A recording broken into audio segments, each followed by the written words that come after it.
so yesterday we started our tangent lines, and what we learned was, if you have a line that is tangent to the circle, then it's going to be perpendicular to a radius, okay?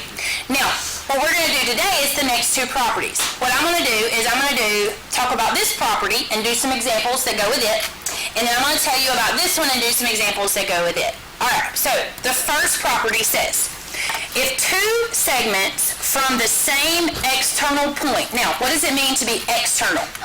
Outside. So two segments from the same outside point are tangent to the circle, then those two are congruent. What does it mean for AB to be congruent to CB? What's it tell you about it? It tells you those are exactly the same. So, if I told you that CB was 13, what could you tell me? AB is 13. So, if I said to you, don't write this down, okay? What I'm about to write in pencil, you're not writing. If I said to you something like 2x plus 5 equals, let's go easy, let's go 15. Now, you're not writing this down, we're just talking, okay? If I tell you 2x plus 5 equals 15, what are you going to do to find x? Minus 5 on each side. You would set them equal, minus 5 on each side, and then divide by 2, okay? So, that's really what we're trying to figure out here. So, if you ever see two segments that start from the same external point and are tangent, then those two pieces are equal. So, let's look at number 10. All of these say, find each value or measure and assume that segments that appear to be tangent are tangent. So for instance, AB looks like it touches one time. I'm assuming that's tangent. BC looks like it touches one time, so I get to assume they're tangent. Now, AB and CB, what do I notice about them? Where do they both start? They both start at B on the outside. So, two segments that start at the same external point and are tangent, what do you know about these two segments? They're congruent. So, this segment equals this one. So, if they truly are equal, how do I find x? Set them equal to each other. Now, you notice I put 8x on the left. Could I have put 5x on the left? Yes. Why do you think I put 8x minus 19 on the left? So I could have positive numbers on that side, just because that's what I like to do. So now, I'm going to solve. I'm going to put my variables on the left, inverses cancel, so that zeroes out. I'm going to put my constants on the right, except I wrote the wrong number. Inverses cancel. So now, what is 8x minus 5x? 3x. And what is 23 plus 19? 42. Okay. I still need x by itself, so how do I undo times 3? Divide by 3. Divide by 3. So what is x? 14. Okay. What did they ask you to find? Assume x. Just x, so I'm good. Okay. You say, Miss Lusher, why'd you make a big deal? Because what would you do if, okay, what if I, instead of saying find x, said to find, let's say, AB? Now, you don't have to write this down. What I'm writing on my Post-it note, this is just us talking. How would you find AB? Plug it in. You would plug in. So you'd still have to find x, but you would do 5 times 14 plus 23 and, I don't know, it's something. 93. Oh, my friend says 93. I trust him. You verify. Okay? Which is actually what I asked you to do on number 11. Okay? So, instead of saying find x, I asked you find AB. So, if you're going to find AB, that's 5 times x plus 23. You got to find x anyway. So, I want you to look at number 11. And I want you to try 11. I need you to find PQ, which is 14x minus 13. So, what do you have to find first? You have to find x first. Now, I'm going to go ahead and tell you that your final answer, PQ, should be 29. If you don't get 29, so you're going to try this one. If you don't get 29, something is wrong and you need to figure out where. Alright, so we got 29. We got that because from the same the tangents that start from the same external point are equal. So we had to do 14x minus 13 equals 8x plus 5. I'm going to use inverses to get variables on the right, or left, sorry, and inverses on the right because that's how I like it. So inverses cancel. I I ended up with 6x equals 18, and when I divide by 6, I should have gotten x equals 3. Now, if you didn't get x equals 3, you're wrong. That's why you didn't get the right number. So, PQ is 14 times x, which you just discovered is 3, minus 13 should have given you 29. Now, listen carefully to my question. Without doing any math, what is the length of QR? I can't even read that. Okay, so without doing any extra math, It's equal to 21. it is also 29. Why? Because once you know this one, they are the same. Alright, let's flip over and look at number 12. Now, number 12 is very similar, okay? I'm going to use my highlighter to try to make some stuff stand out, okay? What do I notice about segment ST? It's equal to SU. Very good, it's equal to SU. Both of those are tangents, so I need you to realize, since they're tangents, they meet at a right angle. So look what I've got. I've actually got 2 right triangles here. So let me think for a second. If I got a right triangle and they happen to ask me for a missing side, what do I use? Pythagorean theorem. So I'm going to keep that in the back of my mind. What am I actually asked to find? I'm asked to find SV. Okay, so this part in the middle, so I need you to keep that in your mind. Well, you don't know if that's equal to anything. You don't know anything about it. But it is the hypotenuse of either right triangle that you look at. So what do we need to find first? X. We got to find x so we can find that side. What is the relationship from an x for 2 tangents that have the same external point? They're congruent. They are congruent. So 10x minus 41 is equal to 4x plus 7. So what I'm going to do is I'm going to solve and find x because I can't do anything with a bunch of x's. So I'm going to minus 4x. Inverses cancel. I'm going to do the inverse of adding 41. Inverses cancel. 10x minus 4x is 6x, and 7 plus 41 is 48. How do I undo times 6? Divide by 6. Okay. What is 48 divided by 6? 8. Now, 8 is not my answer Nope. because I didn't ask you for x. I asked you for SV. Okay? I still can't plug in and get SV because I don't know anything about SV.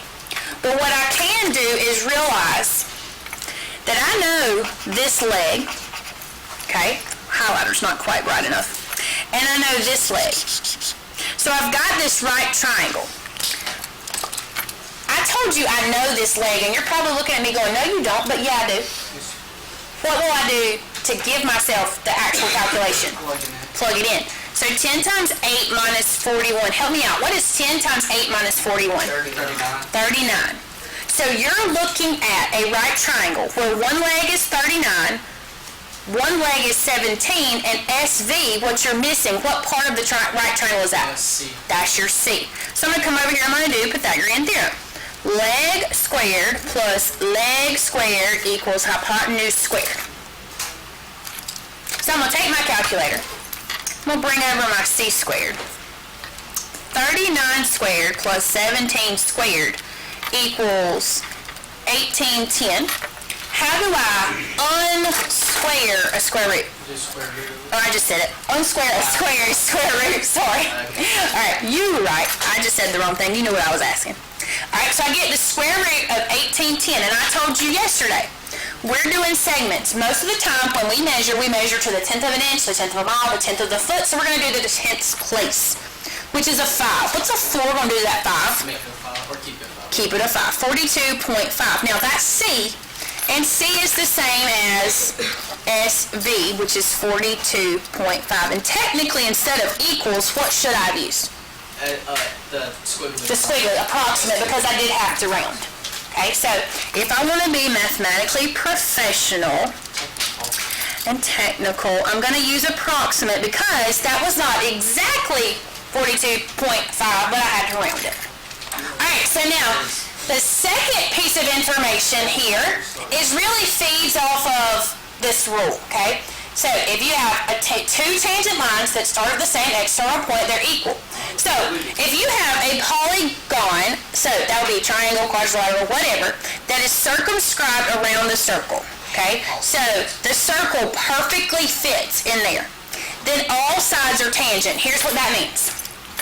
If all you had was this part, B to D and B to E, they're equal to each other because they're tangent and they start from the same external point.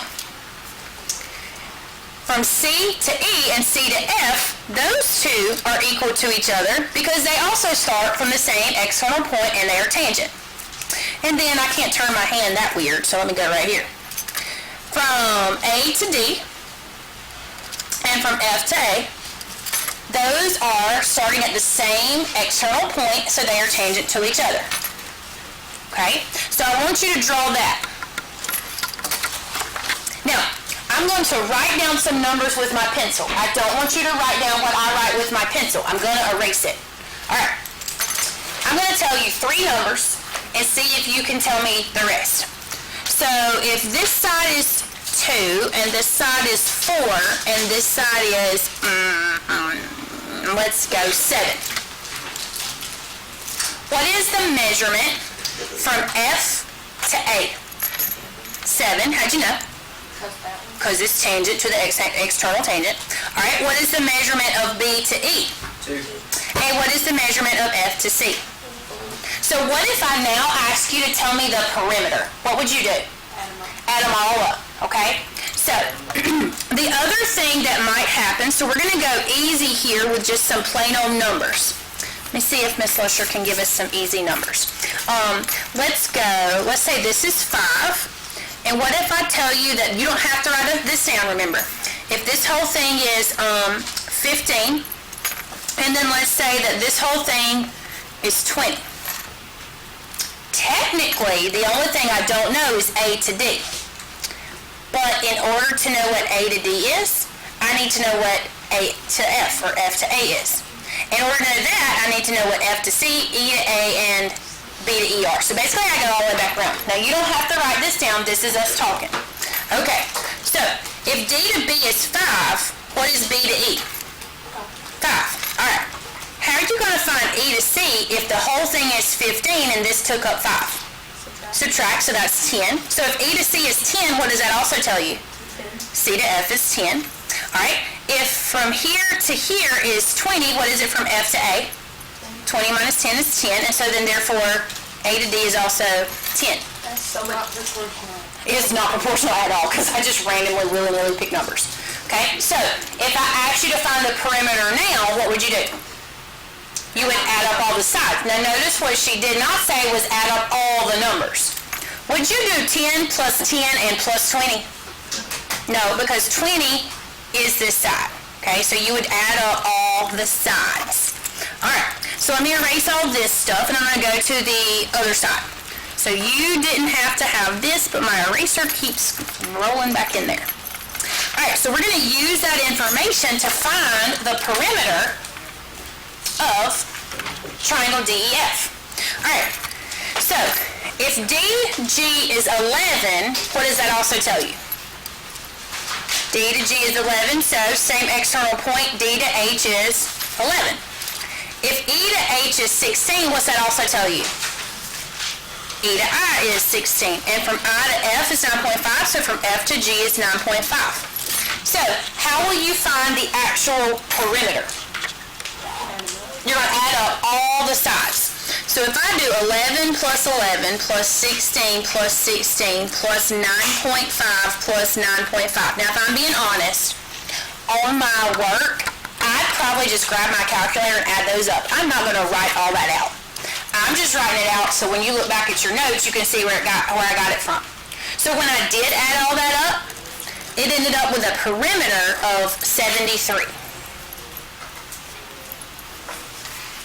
So could you find, so eventually will we have to find the area of the circle, the triangle, and then figure out? Oh, that would be mean. Yeah, don't do that. No, we don't have to. That is not our geometry standard. Now, I can't swear you won't ever do it in another class, but that's not our problem this year. y'all would be terribly mean. Yeah, but that sounds like Get something up, buddy. Crosby would do. She's like, alright guys, now. Hey, you could totally do that. Alright, now, let's do this one. Alright, last one, we gotta quickly get this guy. Alright, from here to here is 37.5. From here to here is 52.1. This part is 27.5 and this part is 23. We're missing this piece and this piece. So let's start with what we know, and it's easier just to find all the little pieces. If this is 23, what is this one? 23. How do you find what's left right here? 37.5 minus 23. Alright, and 37.5 minus the 23, for sake of time, I'm going to tell you that's 14.5. And if that's 14.5, this is 14.5. Okay, so I was told this is 27.1, so that means this is 27.1. So if the whole thing is 57.5 and this is 27.1, how do you find out from S to the circle? You're going to subtract. 52.5 minus 27.1 gives you 25.4, and then this is 25.4. Now, I have to add up all of the sides. You've got a couple of options. You could add up the side, this side, and then add the four sides. Or you could add up every little piece. What you won't do, though, is add these little pieces and that whole side, because you would be saying you had two of that side, and that would be a lie. So what I did was just did 23 plus 23 plus 14.5 plus 14.5 plus 27.1 plus 27.1 plus 25.4 plus 25.4. Now, there's several ways that you can get the right answer. That's just one way, and when you add all those, you get 180 as your perimeter. Now, what if you had a figure like this and you had some expressions where this was like the 10x minus 41 and this was the 4x plus 7? You'd set them equal to each other and find out what x was and plug it in to get the number.